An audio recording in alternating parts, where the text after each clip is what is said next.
କାହିଁକି ତତେ ମାଇଲି ଜାଣିଛୁ? କାହିଁକି ଦେବି ବା?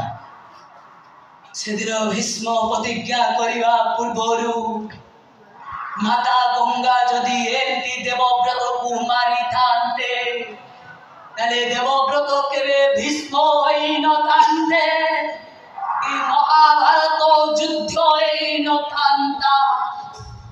ଶୁଣ ଦେବ, ନ୍ୟାୟ ପାଇଁ ଭୀଷ୍ମ ହବୁ, ଅନ୍ୟାୟ ପାଇଁ ତୁ କେବେ ଭୀଷ୍ମ ହବୁନି।